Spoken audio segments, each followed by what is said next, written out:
John பால் நீங்க பேசுங்க. இப்ப சமூக நீதி தான் அப்படிங்கறாங்க. இப்ப இந்த எந்த இடத்துல இந்த விஷயங்கள்லாம் அடி வாங்குதுங்க?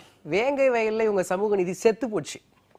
அதாவது ஓராண்டுகளுக்கு முன்பாக இதே தமிழர் நாட்டில் வேங்கை வயல் என்ற பகுதியில் அங்க இருக்கிற தாழ்த்தப்பட்ட ஒடுக்கப்பட்ட மக்களுக்கு எதிராக ஒரு மிகப்பெரிய அநீதி, இந்த மனித இனத்துக்கே மிகப்பெரிய இழிவு நடைபெற்றுச்சு. இது வந்து குஜராத்லயோ உத்தரப்பிரதேசம் நடைபெறல, இதே தமிழ்நாட்டில் திராவிட மாடல் ஆட்சி புரிந்து கொண்டிருக்கின்ற ஐயா முத்துவேல் கருணாநிதி ஸ்டாலின் ஆட்சி புரிந்து கொண்டிருக்கிற தமிழ்நாட்டில் நடத்தப்பட்ட சம்பவம்.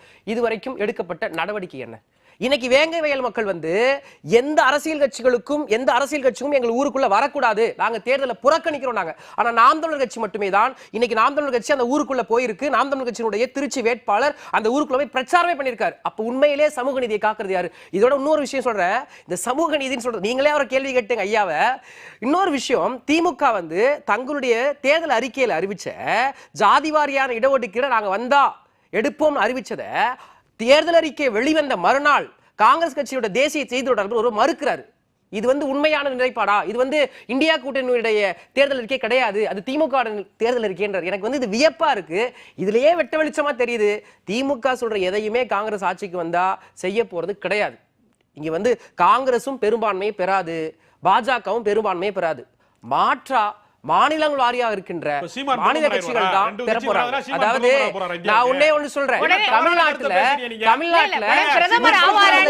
ஒரே ஒரு கேள்வி, தமிழ்நாட்டுல 2021 ஆண்டு சட்டமன்ற தேர்தலில் 32 லட்சம் வாக்குகளை வாக்குக்கு பணம் பெறாத அந்த வார்த்தை சொல்ல கட்சி திமுக 60 ஆண்டு அவர் கேக்குறாரு பாருங்க, அவரோட கேள்வி ஸ்டாலின் பிரதமராக போறாரா? ஸ்டாலின் பிரதமராக போறாரா? ஐயா ஸ்டாலின் அவர்கள் வாக்குக்கு 1 ரூபாய் கொடுக்காமல் வென்று காட்ட சொல்லுங்க, நாங்க கட்சி கழிச்சோம் நாம் தமிழர் கட்சியை. திமுகவால தமிழ்நாட்டில் இருக்கின்ற எல்லா சட்டமன்ற தொகுதியிலும் பாராளுமன்ற தொகுதியிலும் வாக்குக்கு 1 ரூபாய் கொடுக்காம இந்த திமுக அதிமுக பாஜக வென்று காட்ட முடியுமா? வாய்ப்பே கிடையாது. மக்களை இங்க இருக்க மக்களுடைய ஏழ்மையை வறுமையை பயன்படுத்தி ஓட்டுக்கு பணம் கொடுத்து கட்சிகள் எல்லாம் எந்த காலத்திலயும் மக்களுக்காக நலத்திட்டங்களை செய்ய மாட்டாங்க. சரி, நேரம் குறைவா இருக்கு, நீங்க சுருக்கமா சொல்லுங்க. நிறைவுக்கு அவங்க அர்ஜுனமூர்த்தி பேசும்போது சொன்னாரு, சுருக்கமா கலைஞர் காலத்துல வந்து அந்த இது வந்துச்சு, டைட்டில் பார்க் வந்துச்சு, வாஜ்பாய் பிரதமரா இருக்கும்போது கலைஞர் முதலமைச்சராக வந்துன்னு சொன்னாரு. அதற்கு பின்னாடி 10 ஆண்டு காலத்துல மோடியினுடைய ஆட்சியில ஒண்ணுமே வரலைங்கிறது அவர் ஒப்புக்கொண்டார். அதன் மூலமாக அப்ப என்னன்னா இந்த ஆட்சி பாஜகவினுடைய ஆட்சி தமிழ்நாட்டுக்கு எதுவும் செய்யலைங்கிறத அர்ஜுனமூர்த்தி ஒப்புக்கொண்டாரு. ஏன்னா அவர் டைட்டில் பார்க்க தான் சொல்ல முடியுது, அதுக்கு பின்னாடி நடந்த 10 ஆண்டுகால ஆட்சி அவரால் சொல்லவே முடியலையே. ஏன் சொல்ல முடியல? மோடி தமிழ்நாட்டுக்கு என்ன செஞ்சாரு? ராஜகம்பீரன் நீங்க நேரம் குறைவா இருக்கு, நான் இத நிறைவு கருத்தா ராஜகம்பீரன் இப்படி வந்து பூசணிக்காய் சோத்துல மறைக்கிறீங்க. தமிழ்நாட்டிற்கு இதுக்கு மறுப்பு தெரிவிக்கிறீங்களா? அர்ஜுனமூர்த்தி மறுப்பு தெரிவிக்கிறீங்களா? நான் நிகழ்ச்சி இருங்க ராஜகம்பீரன் இருங்க. இல்ல நான் இதுல கண்டிப்பா மறுப்பு தெரிவிக்கிறேன். சுருக்கமா, நேரம் நமக்கு குறைவா இருக்கு. ராஜகம்பீரன் சாருக்கு என்ன பிரச்சனையா இருக்குன்னா, அவரு தொடர்ந்து, அதாவது அவருக்கு வந்து இப்ப பாவம், அவர் வந்து திமுக அவர் என்னமோ பத்திரிகையாளர் எழுத்தாளர் எல்லாம் போட்டுக்கிறாரு. ஆனா திமுகவோட கட்சி இல்லாத ஒரு இன்டைரக்ட் திமுக காரர். நீங்க சொல்லுங்க, திமுகவை பாதுகாக்கணும், திமுகவை சப்போர்ட் பண்ணணுங்கிற ஒரு கொள்கை.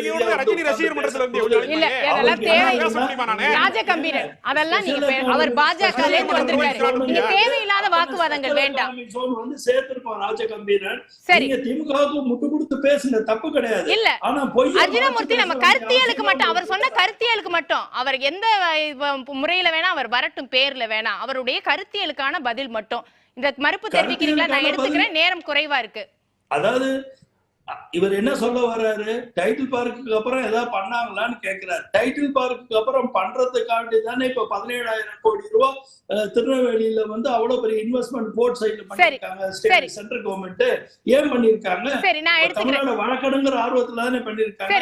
இப்ப 47,000 கோடி ரூபாய் வந்து இன்வெஸ்ட்மெண்ட் அது எதுக்காக? இந்த கருத்தை எடுத்துக்கிறேன் நான்.